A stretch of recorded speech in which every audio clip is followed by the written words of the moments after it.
وأكل الحلال وكف الأذى واجتناب المعاصي والتوبة وأداء الحقوق. Kata Sahal At-Tusturi rahimahullah,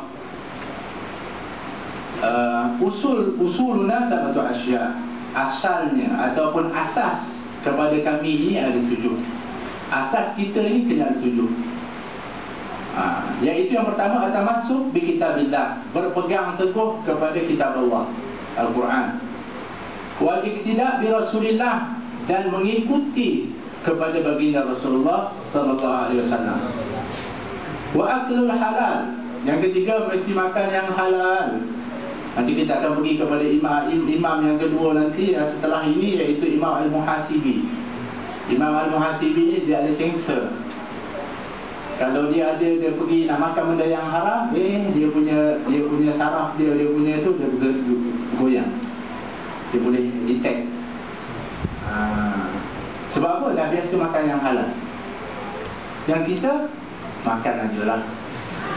Kan, tak tahu halal wala haram, kita tak tahu, kita pergi rumah orang hidang, kita makan. Dan tak boleh pula kita tanya ini halal ke haram. Itu tak ada adab namanya. Tapi kalau mereka orang-orang yang sentiasa menjaga kepada yang warak dan menjaga yang halal, mereka boleh rasa. Sebab tu kita digalakkan untuk mengamalkan Bismillahirrahmanirrahim, la yadurru ma'asmi syai'un fil ardi wala fis sama' wa sami'ul alim. A'udzu kalimatillahi tammati min syarri ma khalaq. Kalau diamalkan pun insya-Allah kita boleh dapat dia rasa. Dulu para ulama dulu kadang-kadang makan dia boleh pilih. Sebab apa? Sebab dia tahu, dia ada dah rasa. Makan yang halal. Sebab makan yang haram itu akan menumbuhkan daging, dan daging ini kata Nabi SAW yang tumbuh daripada yang haram, fannar wa aula bih, maka nerakalah yang lebih layak untuk nak memakan kepada daging tersebut. Wal kaful adab, dan juga menghalang diri daripada membuat ataupun mengganggu kepada orang lain. Itu menahan diri daripada menyakiti kepada orang lain. Kadang-kadang tu kita diganggu tak suka, tapi mengganggu kepada orang lain dengan apa sahaja, bukan kata mesti dengan lidah dan sebagainya, dengan tindakan kita.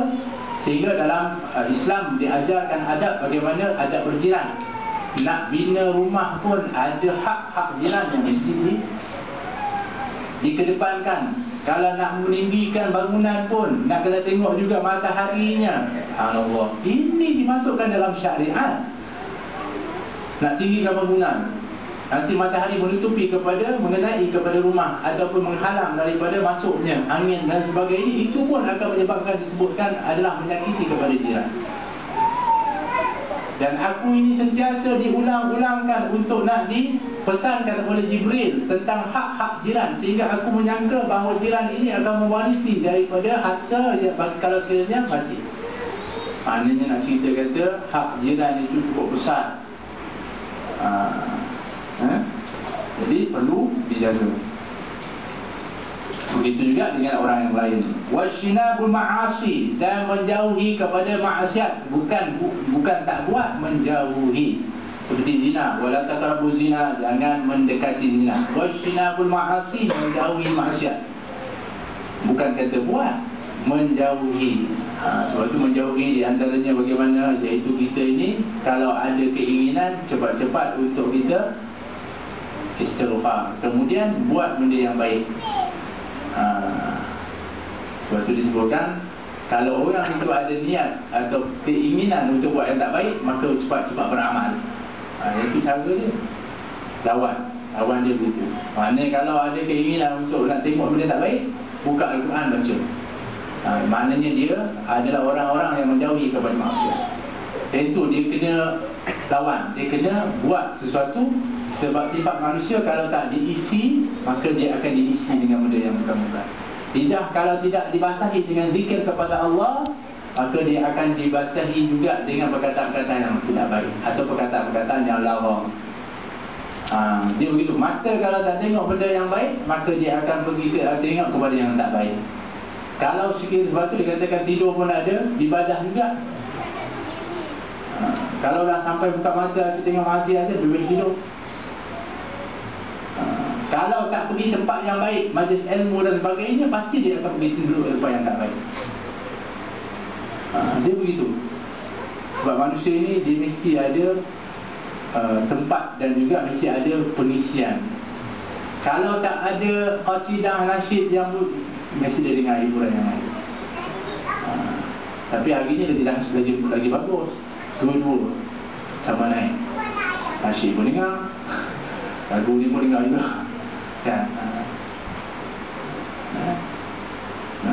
Bukan orang sini lah, orang lain.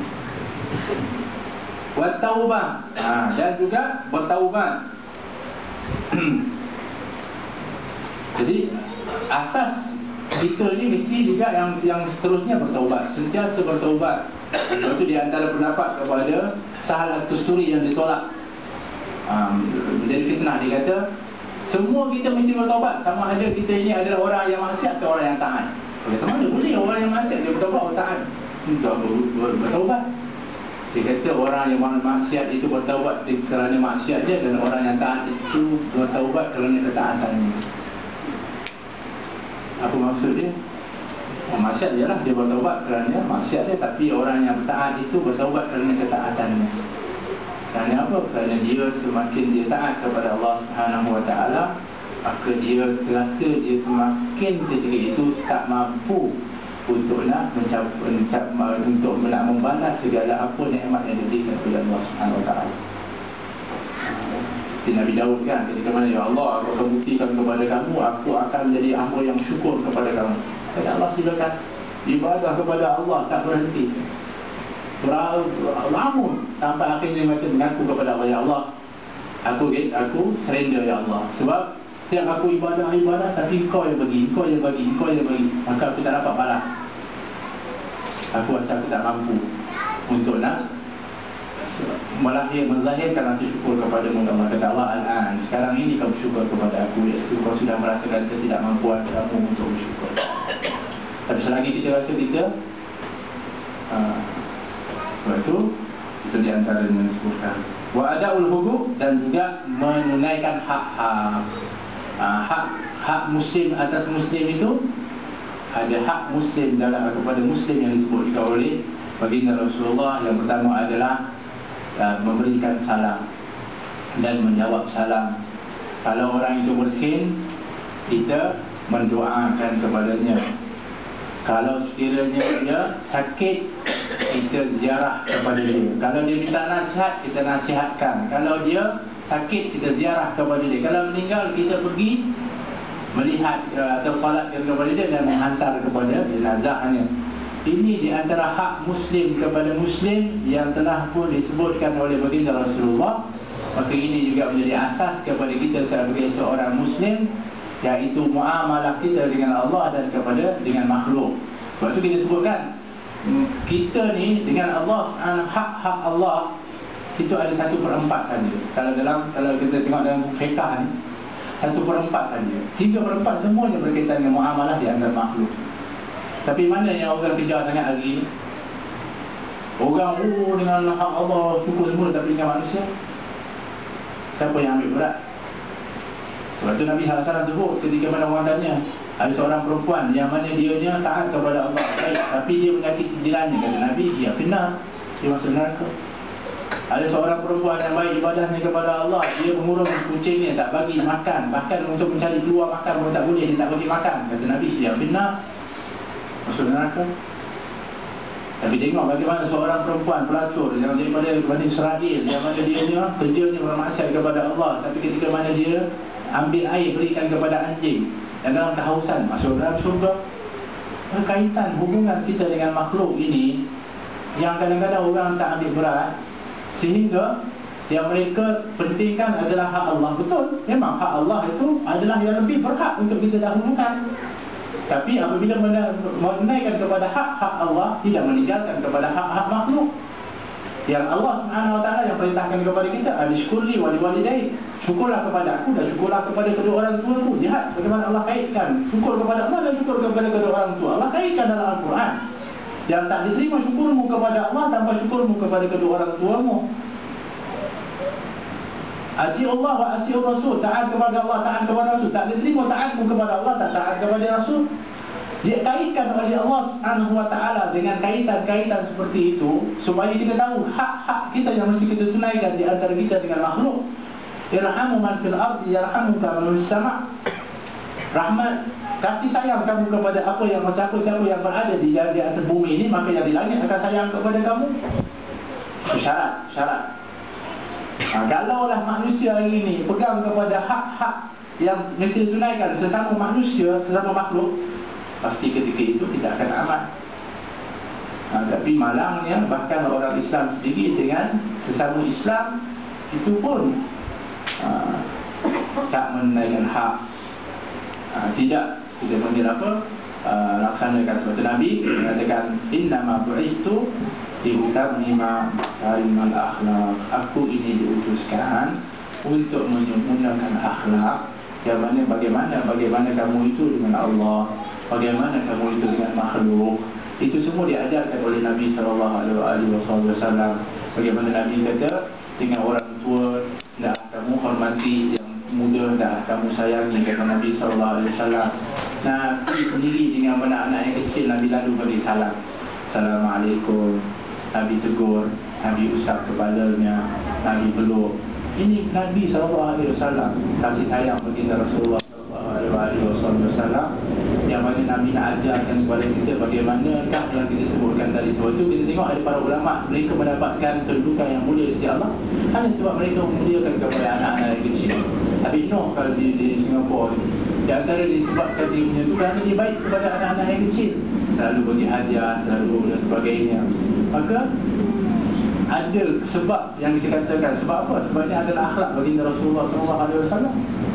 Kita ni kadang-kadang dengan anak-anak kecil ni kita tak ambil peduli. Kita bagi salam jauh sekali. Tapi bayangkan kalau kita bagi salam kepada mereka, mereka kenal kepada kita, mereka belajar akhlak dengan kita. Dengan kita lalu kepada mereka saja, mereka mendapatkan akhlak. Sebab itu saya sebutkan dulu ketika mana lalunya Al-Habib Abdullah bin Husain bin Tahir depan ayah seorang ayah yang dengan anak dia. Ayah dia pun tegur kepada ayahnya, Assalamualaikum, apa khabar, sihat? Betul dengan anak dia pun Assalamualaikum, peluk, cium, kasih. Setelah keluar Al-Habib Abdullah bin Husain bin Tahir, Habib Abdullah bin Husain bin Tahir seorang yang alim, seorang yang punya akhlak yang tinggi. Semua orang kenal kepada dia. Satu dunia boleh kenal kepada dia dengan kealiman dan kehebatan dia. Apatah lagi orang yang berada di kampung itu. Tapi ayah ni nak uji kepada anaknya. Anaknya pergi belajar dah, belajar Quran, dah belajar, masih kecil. Dia kata, wahai anakku, tahu tak siapa itu? Kenal siapa? Itu adalah Habib Abdullah bin Husain bin Tahir. Kata dia ambil dia punya tangan dia, letak kat telinga anak dia, dia bulas. Ini bukan ni jawapan yang aku inginkan. Anak dia faham. Anak dia kata apa? Wa ibadur rahman alladzina yamshuna 'ala al-ardi hauna wa idza khatabahumul jahiluna qalu salama. Itu adalah hamba-hamba Rahman yang apabila berjalan di atas bumi ini dalam keadaan tunduk tawaduk. Dan apabila mereka diberikan ucapan yang tak baik oleh orang-orang yang jahil, mereka membalas dengan ucapan yang baik dan memberikan kesejahteraan. Maka disifatkan itu dengan sifat di dalam Al-Quran, supaya anak ini mempunyai pengajaran daripada orang yang dia tengok itu akhlaknya. Bukanlah untuk ini ulama itu dia tak akhlaknya, cirinya yang mesti dicontohi. Seperti mana yang kita baca dalam kitab-kitab ini, kisah-kisah para salihin, kita nak ambil. Kalau tidak semua, tetapi ada dari ciri-ciri mereka yang meresapi kepada diri kita, yang kita berakhlak dengan diri itu, insya-Allah. Wallahu ta'ala a'lam. Di kesempatan ini juga saya nak bagikan tadi, daripada awal saya sebutkan tadi.